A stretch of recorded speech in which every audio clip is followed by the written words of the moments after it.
আসসালামু আলাইকুম। শুরু করছি PHP basic to advance Bangla tutorial part 9। এই পাঠে আমরা শিখব পিএইচপি লুপ। একই ধরনের কাজ বারবার করার জন্য পিএইচপি তে লুপ ব্যবহার করা হয়।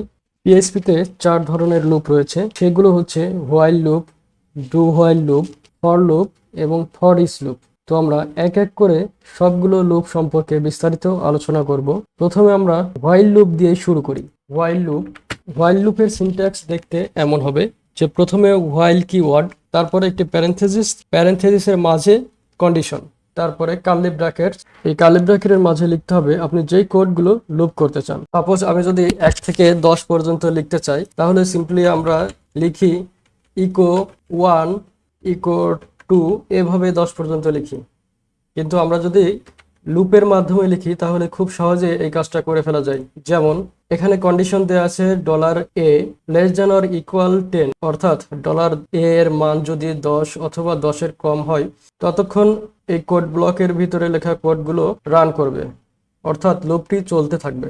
এখন এই $a এর একটা ইনিশিয়াল ভ্যালু ডিফাইন করতে হবে। Suppose $a equal 0। এখন এই কোড ব্লক মধ্যে যদি লিখি $a, তারপরে লিখতে হবে $a ইনক্রিমেন্ট, অর্থাৎ প্রত্যেকবার এই $a এর মান ইকো করবে। তারপরে এই কন্ডিশনটি চেক করবে যে 10 পর্যন্ত হয়েছে কিনা। যদি না হয় তাহলে এরপরে আবারও এই কোডটি রান করবে, অর্থাৎ তারপরে আবার ইকো হবে 2, আবার 2 এর পরে ইকো হবে 3। তো আমাদের ব্রাউজারটি রিলোড করে দেখি, তাহলে দেখতে পারবো যে 10 পর্যন্ত প্রিন্ট হয়েছে। এখানে দেখতে পাচ্ছেন যে আমরা ইনিশিয়াল ভ্যালু ডিফাইন করেছিলাম 0, এখান থেকে 0 থেকে 10 পর্যন্ত প্রিন্ট হয়েছে। তো আমরা যদি এখন এখানে একটি লাইন ব্রেক দিই, বিআর দিই, তাহলে নাম্বারগুলো নিচে নিচে আসবে। চলো আমরা আরেকটি উদাহরণ দেখি। সেম ভাবে যদি আমরা 10 বার হ্যালো ওয়ার্ল্ড লিখতে চাই, তাহলে এখানে লিখতে হবে হ্যালো ওয়ার্ল্ড। আমরা এখানে $a এর ইনিশিয়াল ভ্যালু 1 দিই, তাহলে একটি 10 বার প্রিন্ট হবে। এখানে দেখতে পাচ্ছেন যে 10 বার হ্যালো ওয়ার্ল্ড প্রিন্ট হয়েছে। এইভাবেই একই ধরনের কাজ বারবার করার জন্য লুপ ব্যবহার করা হয়। আমরা এখন শিখব PHP do while loop. Do while লুপের কাজ একই, কিন্তু সিনট্যাক্স একটু ভিন্ন ধরনের। ডু হোয়াইল লুপের শেষ অংশে কন্ডিশন লেখা হয়, আর প্রথম অংশে কন্ডিশন সত্য হলে যেই কোড রান হবে সেই কোডগুলো লেখা হয়। সাপোজ আমি এখানে দিলাম হ্যালো ওয়ার্ল্ড এবং ইনক্রিমেন্ট $a, আর আর শেষ অংশে কন্ডিশন দিলাম। এখন যদি আমরা ব্রাউজারটি রিলোড করি তাহলে একই কাহিনী ঘটবে, অর্থাৎ কোনো পরিবর্তন দেখতে পারবো না। করে দেখি, এখানে দেখতে পাচ্ছেন আগের মতোই হ্যালো ওয়ার্ল্ড প্রিন্ট হয়েছে।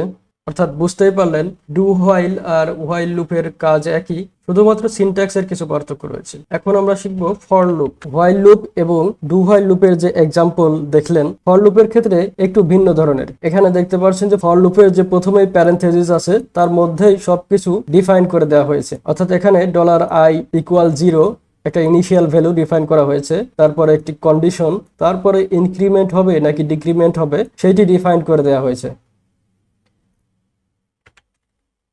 সাপোজ আমাদের কন্ডিশন হিসাবে $i লেস দ্যান 10, অর্থাৎ 10 এর কম যত সময় হবে তত সময় এই কোডগুলো রান হতে থাকবে। তো আমরা যদি এই কোড ব্লকের মধ্যে লিখি ইকো হাউ আর ইউ, এখানে একটি লাইন ব্রেক।